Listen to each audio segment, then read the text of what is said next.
ಸಾಹಿತ್ಯ ಪರಿಷತ್ತಿನ ಸಾಧಕರ ಕಲಾರತ್ನ ಪ್ರಶಸ್ತಿಗಳನ್ನು 2025 ಏನಿತ್ತು ನಮ್ಮ ಬಿಸರಳ್ಳಿ ಬಸವರಾಜು ಮತ್ತು ಅವರ ತಂಡ ಎಲ್ಲರೂ ಸೇರಿ ಮಾಡಿದ್ದಾರೆ.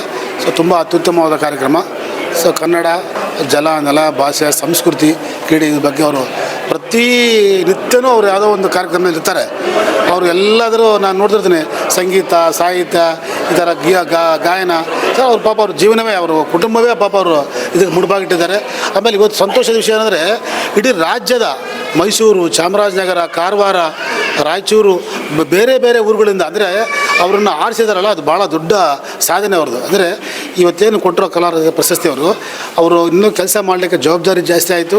ಆಮೇಲೆ ಅವ್ರಿಗೊಂಥರ ಉತ್ಸಾಹ ಪ್ರೋತ್ಸಾಹ ಕೊಡ್ತು. ಆಮೇಲೆ ಸಮಾಜ ಸೇವೆ ಮಾಡೋರಿಗೆ ಯಾವುದೇ ಆಸ್ತಿ ದುಡ್ಡು ಗಿಡ್ಡು ಕೇಳೋದಿಲ್ಲ, ಒಂದು ಶೈಲಿ ಅಂದರೆ ಅವರ ಪ್ರಶಂಸೆ. ಅಂದರೆ ನಮ್ಮ ಸೇವೆ ನಮ್ಮ ಸಾಧನೆಯನ್ನು 4 ಜನದಲ್ಲಿ ಗುರುತಿಸಿದಾಗ ಅವ್ರಿಗೆ ಒಂಥರ ಹುಮ್ಮಸ್ಸು ಜಾಸ್ತಿ ಆಗುತ್ತೆ ಅವ್ರಿಗೆ.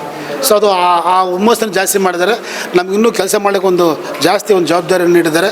ಅವರು ಸಂಸ್ಥೆಯವರಿಗೆ ಒಳ್ಳೆಯದಾಗಲಿ, ಇನ್ನೂ ಮುಂದೆ ಉನ್ನತ ಮಟ್ಟಕ್ಕೆ ಅವರು ಕೆಲಸ ಮಾಡಲಿ, ಅವರು ಸದಾ ನಾವು ಬೆನ್ನೆಲುಬಾಗಿರ್ತೀವಿ ಅಂತ ಹೇಳ್ತಾ ಇವತ್ತೇನು ಎಲ್ಲ ಸಾಧಕರ ಪ್ರಶಸ್ತಿ ಆಗಿದ್ದಾರೆ ಅವ್ರಿಗೂ ಸಹ ದೇವರು ಒಳ್ಳೇದು ಮಾಡಲಿ, ಐಶ್ವರ್ಯ ಆರೋಗ್ಯ ಆಯಸ್ಸು ಆರೋಗ್ಯ ಕೊಡಲಿ ಅಂತೇಳಿ ನಮ್ಮ ಗ್ರಾಮ ದೇವತೆ ದುರ್ಗಮ್ಮನಲ್ಲಿ ಬೇಡ್ಕೊಂಡು ಸೊ ಈ ಕಾರ್ಯಕ್ರಮ ತುಂಬ ಚೆನ್ನಾಗಿ ಹಾರೈಸ್ತದೆ. ಸೊ ಬಳ್ಳಾರಿ ಜಿಲ್ಲೆಯಲ್ಲಿ ಈ ಥರದೊಂದು ಕಾರ್ಯಕ್ರಮ ನಡೆಯುವಂಥದ್ದು ಭಾಳ ಅಗತ್ಯ ಅಂತ ನಾನು ಭಾವಿಸ್ತಾ ಇದ್ದೀನಿ.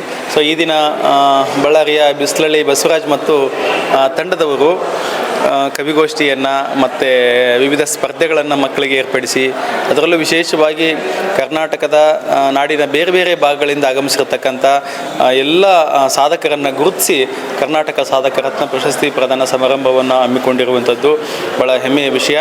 ಸೊ ಈ ಒಂದು ಕಾರ್ಯಕ್ರಮಕ್ಕೆ ನಾನು ಶುಭ ಹಾರೈಕೆಗಳನ್ನು ತಿಳಿಸ್ತಾ ಇದ್ದೀನಿ. ಸರ್, ಆ್ಯಕ್ಚುಲಿ ನಾವು ಸಮಾಜದಲ್ಲಿ ತುಂಬ ಚಿಕ್ಕ ವ್ಯಕ್ತಿ ಆಗ್ತೀನಿ ನಾನು. ಜೊತೆಗೆ ನಾನು ಮಾಡಿರ್ತಕ್ಕಂಥ ಕೆಲಸ ಕೂಡ ತುಂಬ ಚಿಕ್ಕದಿದೆ, ಆದರೂ ಕೂಡ ಅದು ಸಾಮಾಜಿಕವಾಗಿ ತುಂಬ ದೊಡ್ಡ ಮಹತ್ವವನ್ನು ಪಡೆದಕ್ಕೋಸ್ಕರ ಈ ಸಂಸ್ಥೆಯವರು ನಮಗೆ ಆಯ್ಕೆ ಮಾಡ್ಕೊಂಡು ನಮಗೆ ಇಲ್ಲಿ ಸನ್ಮಾನ ಮಾಡಿದ್ದು ತುಂಬ ಖುಷಿಯಾಗಿದೆ.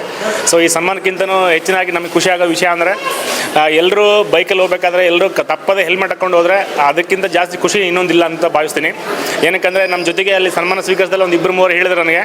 ಸೊ ಎಲ್ಲದಕ್ಕಿಂತಲೂ ಹೆಲ್ಮೆಟ್ ಜಾಗೃತಿ ತುಂಬ ಒಳ್ಳೆಯ ಜಾಗೃತಿ, ಅದು ತುಂಬ ಸಮಾಜಕ್ಕೆ ಬೇಕಾದ ಜಾಗೃತಿ ಅಂತೇಳಿ. ಸೊ ಹಾಗಾಗಿ ಪ್ರತಿಯೊಬ್ಬರಲ್ಲಿ ಮನವಿ ಮಾಡ್ತೀನಿ ನಾನು, ಎಲ್ಲರೂ ಹೆಲ್ಮೆಟ್ ಹಾಕ್ಕೊಳ್ಳಬೇಕು ಖಂಡಿತವಾಗಿ ಅಂತೇಳಿ. ಈ ಸಂಸ್ಥೆಯವರು ಈ ಹೆಲ್ಮೆಟ್ ಜಾಗೃತಿಯನ್ನು ಗಣನೆಗೆ ತೆಗೆದುಕೊಂಡು ಈ ಸನ್ಮಾನ ಮಾಡಿದ್ದು ತುಂಬ ಖುಷಿಯಾಗಿದೆ.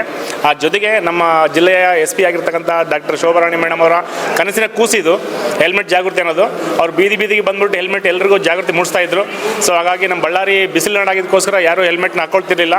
ಸೊ ಆ ಒಂದು ದೃಷ್ಟಿಯಿಂದ ನಾನು ಕೂಡ ಅವರ ಮೇಡಮ್ ಅವರ ಕನಸಿನ ಕೂಸಿನಂತೆ ನಾನು ಅದರ ಮುಂದುವರೆದು ನಾನು ಈ ಥರ ಒಂದು ಜಾಗೃತಿ ಮೂಡಿಸಲು ಪ್ರಯತ್ನ ಪಟ್ಟಿದ್ದೀನಿ. ಸೊ ಹಾಗಾಗಿ ಪ್ರಯತ್ನ ಮುಂದುವರಿತದೆ. ಇನ್ನು ಮುಂದಿನ ದಿನಗಳಲ್ಲಿ ಮನೆಗೂ ಕೂಡ ಹೆಲ್ಮೆಟ್ ಜಾಗೃತಿ ಮೂಡಿಸುವಂಥ ಕಾರ್ಯವನ್ನು ಮಾಡಬೇಕಂತ ನಾನು ಅಂದ್ಕೊತಿದ್ದೀನಿ. ಸೊ ಧನ್ಯವಾದಗಳು.